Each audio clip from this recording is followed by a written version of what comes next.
Bismillahirrahmanirrahim. Assalamualaikum warahmatullahi wabarakatuh. Waalaikumsalam warahmatullahi wabarakatuh. Selamat malam teman-teman, kembali lagi dengan kami Tim Kasih Langkah mundur.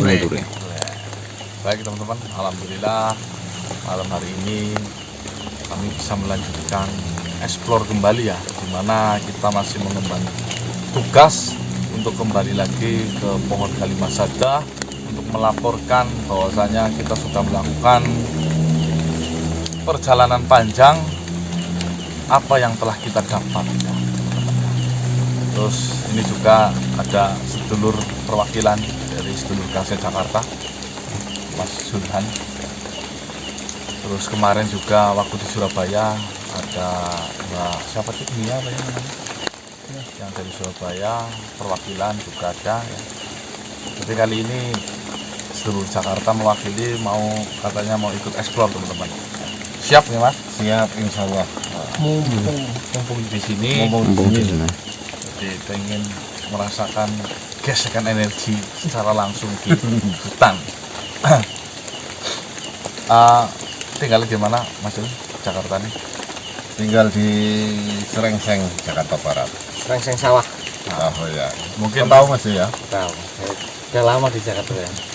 Mungkin kalau sedulur Kasih yang sudah lama mengenal Mas Zul ya, Mas Zul sangatlah aktif memantau grup-grupan sedulur Kasih, baik di WA maupun di Facebook. Moderatornya Mas Zul semua, admin semua itu yang ngelolosin postingan. Kalau nggak lolos ini ya orangnya banyak yang tanya-tanya kan. Biasanya kalau yang nggak lolos tuh karena apa, Mas? Kadang-kadang itu memicu apa ya namanya? Kontroversi. Oh iya. Perseteruan, Mas Diki. Perseteruan kontra. Harus teliti, semua postingan harus diteliti. Oh iya. Kemarin mohon maaf ya teman-teman, kemarin ada sempat kendala waktu itu ada kendala postingan itu ngelos sendiri. sempat seperti itu. Kan grup Facebook ya, yang mau bergabung barangkali ya, ada grup Ganang Setioko, terus grup Gasetim.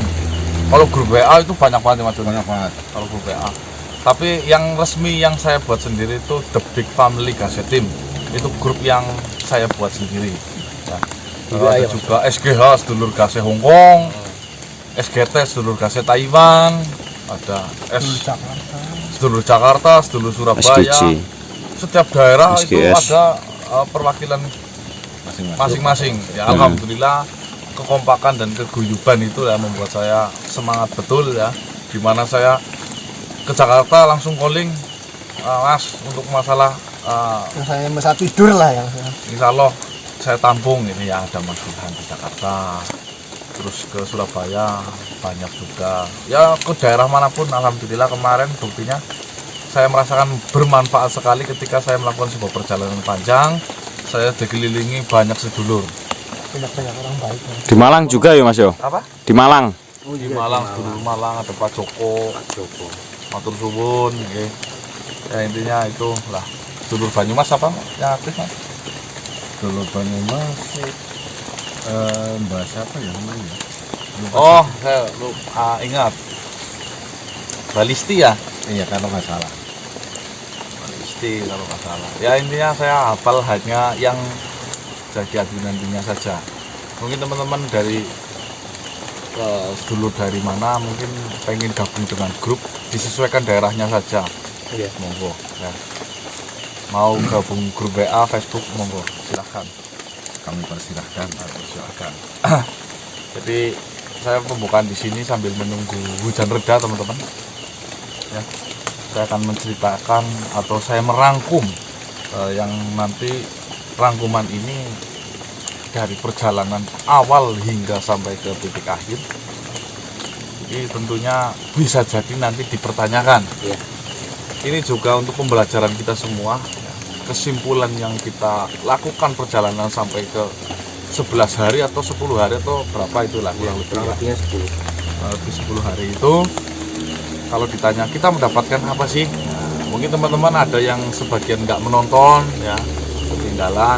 Mungkin di sini saya akan bacakan, sudah saya tulis, sudah saya rekap bahwasanya berawal dari Kiai Ageng Mustholih atau nama aslinya Syekh Gusnan Syai, dimana saya perjalanan musafir itu dimulai dari titik Kiai Ageng Mustholih yang intinya beliau itu mengatakan pentingnya mencari harta untuk bekal hidup dan mati, dan dilarang menjadi budak harta. Berpesan bahwasanya dunia ini hanya adalah perantara menuju akhirat. Carilah dunia karena kita butuh bekal untuk menyempurnakan syariat rukun Islam. Itu teman-teman. Itu pesan dari Kiai Ageng Mustholih. Kejarlah duniamu sebanyak-banyak seolah-olah kau akan hidup selamanya, dan beribadahlah sekuat-kuatnya seolah-olah akan mati besok. Pesan yang saya ingat dari Kiai Ageng Mustholih. Dari situ kita menuju ke kedua, ya, ke Abah Tirakat Projo, di mana perjalanan kedua itu masih di daerah Banyumas, teman-teman. Abah Tirakat Projo itu menyampaikan perihal mencintai dunia itu ada 3 malapetakannya. Yang saya catat ini yang poin-poin yang penting dan manfaat ya. Kalau saya catat semua mungkin banyak banget ya. Yang pertama ya, mencintai dunia ada 3 malapetakannya. Yang pertama itu resah, gelisah, dan terkalut pikirannya. Mikirin hartanya, takut habis, ya, takut berkurang. Jangan-jangan mungkin kita sudah mendapatkan gaji seumpama hari ini mendapatkan bulan ini 100 juta. Bulan berikutnya bagaimana cara untuk mempertahankan gaji itu 100 juta kalau bisa digandakan. Jadi hawanya itu selalu tidak tenang, terkalut pikirannya terus menerus. Iya. Jangan nanti habis ya, gitu, teman-teman. Itu yang pertama. Yang kedua itu tenaga yang payah. Kita sudah menghabiskan tenaga, pikiran, ya, waktu kita habis-habisan untuk mencari dunia itu, belum sempat untuk diistirahat. belum sempat diistirahatkan. Masalah tenaga dan pikirannya itu malah kita belum sempat menikmati lah intinya. Umur kita sudah habis ya. Kita akan terganggu oleh kesehatannya. Wis pastilah, kebanyakan orang yang banyak itu kurang jatah tidur. Itu kan wis pasti lah, Iya. jelas ya. Hilangnya waktu bersama keluarga. Wis pasti ya. Memang tinggal pilih mana, harus ada yang dikorbankan dalam mencari harta benda itu, teman-teman ya. Penting satu, carilah sebanyak-banyaknya, tapi jangan pernah meninggalkan kewajiban kita hidup di dunia. Ya. Terus yang ketiga ini yang paling bahaya, yaitu penyesalan yang tiada batasnya. Karena nanti menghabiskan hidupnya itu hanya untuk mengejar duniawi saja hingga meninggal dunia, di mana belum bisa menikmatinya, tapi Allah sudah memutus umurnya. Pentingnya menjadikan seimbangan antara mencari dunia dan akhirat itu, menjauhkan diri dari nafsu duniawi, dan berpesan bahwasanya kita harus bisa menyingkir dari gemerlapnya dunia yang sementara dan fana, yaitu kita harus bertapai di tengah projo. Itu teman-teman, namanya tirakat adalah berdiam diri, menahan diri.